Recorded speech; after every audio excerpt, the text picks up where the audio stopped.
Hello again, Year 7. I hope you had a lovely week. We are moving on and starting analysing The Highwayman. I really hope you enjoyed this poem. I do think it's really atmospheric and really gorgeous. I like it a lot. Quick reminder, it's Friday, so you do have your spelling test today. There are your spelling words, again, just to remind you, and very, very best of luck with that spelling test. Okay, guys, so just to remind us, you had a look at writing the second half of the poem yesterday. So I'm looking forward to reading through all of those properly. I've had a start at reading through them, and they're fantastic. I will be reading every one that comes through. I'm really excited about it. But we are going to start analysing the effects in the first half. So just to remind ourselves of the story, remember this poem is set in 18th century England. It tells the story of a highwayman and the woman he loves. And the highwayman, remember, was a criminal who used to ride his horse around the roads waiting for rich people to come past in their carriages. They would stop the rich carriages and rob people inside. Being a highwayman was a dangerous life. If you were ever caught, you would be executed. In this poem, our highwayman is in love with Bess, the daughter of the landlord. They can't meet in public because the highwayman might be caught, so he rides up to her window in the dead of night to see her. They believe they're meeting in secret. The highwayman tells Bess he is going to rob someone that night, and it might be dangerous, but he'll be back for her as soon as he can. He wants to kiss her, but her window is too high up and they can't reach each other, so Bess undoes her long black hair and lets it flow out of the window. Her hair can reach him, so he kisses it before galloping away. But what the two lovers don't realise is that they have been overheard. Tim the ostler has been listening. He's old and he's ugly, but he is also secretly in love with Bess. Okay. Remember, we always say with poems, the whole point of a poem is that it wants to put a picture inside your head. And it does that through metaphors, through similes, through personification. You drew me pictures, brilliant pictures of similes and metaphors last week, before, something like that. Now I want to look and think about different kinds of imagery. It's putting pictures inside your head. Think about the 5 senses, and I've given you some pictures there. What are our 5 senses? Hearing, sight, touch, smell, and taste. And quite often, what you will find authors will do is they will try and trigger these 5 senses. So when they put pictures and stuff inside our heads, sometimes, it will just be pictures and things we see. But sometimes they'll also try and make us think we hear something, or make us think we smell something, or taste it, or touch it. And Alfred Noyes, who is the poet who wrote The Highwayman, is very, very good at that. So today, we're going to do some analysis, and we are going to explore the way he does this. So, poets often use the senses to create imagery. What can you find in The Highwayman that appeals to the senses? Can you, in here, pull out any ideas of things that you can hear, anything you can see, anything you can taste or touch or smell? The wind was a torrent of darkness among the gusty trees. The moon was a ghostly galleon tossed upon cloudy seas. The road was a ribbon of moonlight over the purple moor, and the highwayman came riding, riding, riding. The highwayman came riding up to the old inn door. Pause the video for me and see if you can pick out any examples of the senses. Okay, you with me? What have you gone for? These are what I've gone for. Wind was a torrent of darkness. I'm going to say I can feel the wind. It's dark, black, can't see. Gusty trees. Have you ever been out and you've heard really, really strong winds blowing through the trees? That kind of real strong, rustly, raw sound you get. A ghostly galleon, I think, is a visual one. Ribbon of moonlight, purple moor, colours, more metaphors and similes, visual. And I've got my highwayman. I can see my highwayman. Where's my mouse gone? There it is. I've got my highwayman that I can see. So already, just in stanza 1, we've got touch, sight, all of these ones, and hearing. 3 of the 5 senses just in stanza 1. I'm really hoping this is making sense. There you go. Sight, touch. Oh, I think hearing as well. I'm going to add in hearing. What about this one? We're going to do exactly the same thing. I'll read it to you, and then you look through and see what senses you can get.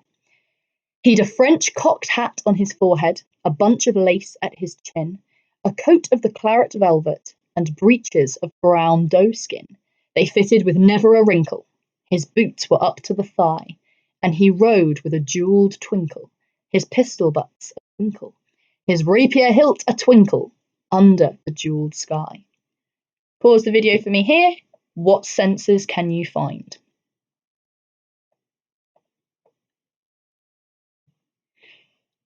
With me? Okay, what did you get? What did I get first of all? I got colours again. Claret, brown, jewelled, and jewelled. So what are they? What are all the things I've picked out? They are sight. Did you find anything else? Any other senses in this one? You could say that, I don't know, lace has a kind of texture. You could say there's a feel of lace at the chin. Or fitting trousers. You guys might come up with something like that. That's absolutely fine. As long as you can justify your opinions, that's perfect. Okay, what about this one? Over the cobbles he clattered and clashed in the dark inn yard. He tapped with his whip on the shutters, but all was locked and barred. He whistled a tune to the window, and who should be waiting there but the landlord's black-eyed daughter, Bess, the landlord's daughter, plaiting a dark red love knot into her long black hair. Pause the video, find the senses. Back. Okay, what do we have? I've gone for, this is a hearing one, isn't it? We've had mainly sight, a little bit of touch, and now this one, it's all about the listening. Clattered, clashed, tapped, whistled, all of the sounds in this one to start bringing it alive. And then we've also got colour. We get introduced to Bess in this sound, and look at how she's introduced. Black-eyed, dark red love knot, long black hair, those visual colours, again, to make that character stand out in our minds. Okay, penultimate one. And dark in the dark old inn-yard, a stable wicket creaked, where Tim the ostler listened. His face was white and peaked. His eyes were hollows of madness, his hair like mouldy hay. But he loved the landlord's daughter, the landlord's red-lipped daughter. Dumb as a dog, he listened, and he heard the robber say. Pause the video, find the senses. That's not what the highwayman said. The highwayman didn't say pause the video, find the senses. That's what I'm saying for you to do. What did you get? Let's have a look. Hearing, instantly, creaked. There we go. Dark, I've said. What else? Sight. His eyes were hollows of madness. Hair like mouldy hay. We've got more colours. We've got red again, back at the best. And the last one, oh, we should have hearing there. There should be, oh no, I do. There you go. Sorry. It's been a long day. And we can hear as well. So we've got the creaking. We've got him listening.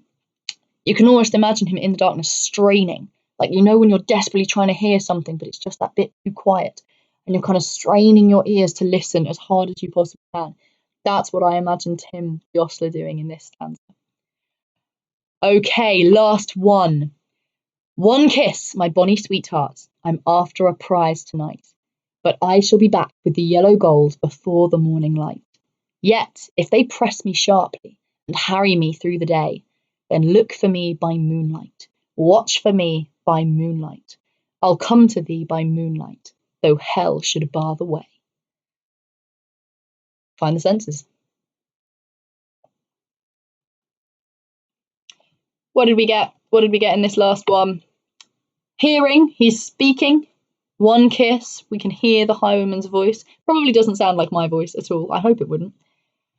We've got sight again. We've got that colour, yellow gold. The idea of the moonlight. We're looking at that, and specifically, we're told look. So we've got the sense look really, really strongly suggested there. If you were to track back, if you were to rewind this video, go back and count it all up, and I bet you guys found more. I bet you found more than I did as well. Look at how packed with the senses, with things you can hear, see, smell, touch, taste, this poem is. And it's not that long a poem at all. Noyes has gone completely crazy, packing all of these different senses and different things in, try and give us, it's like the absolute best, 4DX at the cinema.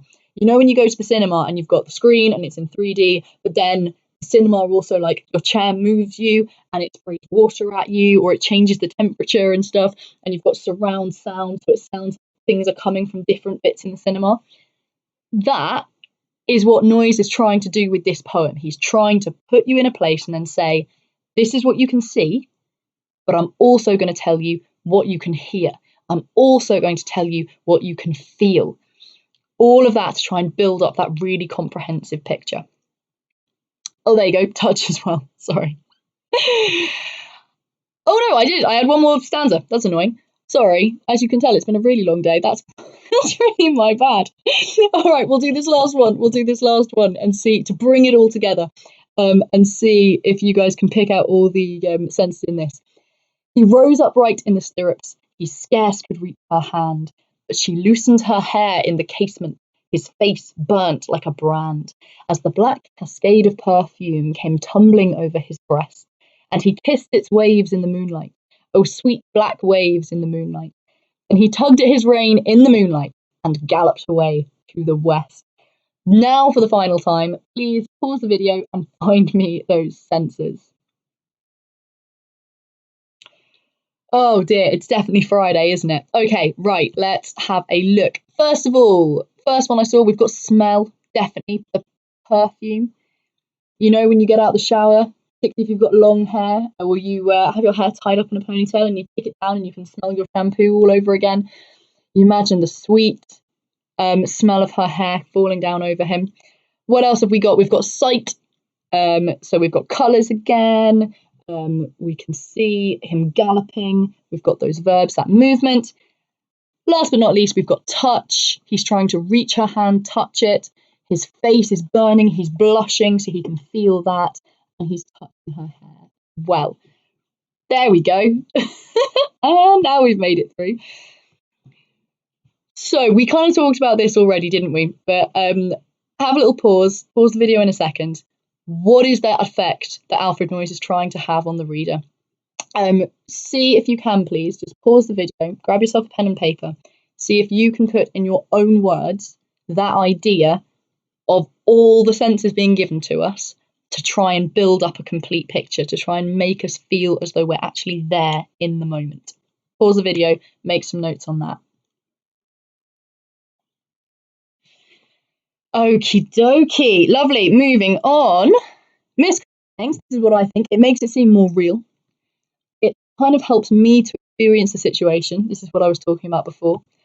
And because I can understand the physical senses in the poem, so I can understand exactly what he's feeling and hearing and seeing and tasting, somehow for me, it makes it easier to connect with the emotions in the poem. So because I can feel his face burning, he's blushing because he's so desperate to kiss her, even just to kiss her hair, and then the smell of the sweetness of her hair falling down, I'm like, oh God, he must really love her. He must really, really care about her if he's feeling this intense, he's blushing this much, and he can smell her hair that strongly. It helps you to connect with the emotions in the poem. You guys might have come up with something else. That's, again, absolutely fine. Remember, as long as you can justify your opinions. Okay, I now just want to round up by suggesting Noyes also used a lot of different colours and different characters in the poem. We've got 3 different characters, and they all have different colours that are used to describe them. Pause the video very quickly now. What colours do you remember being in the poem? What did you get? Okay, so for our highwayman, he has a coat of the claret velvet. He has breeches of brown doe skin, and everything about him is kind of jewelled and shiny and glossy. Have you noticed?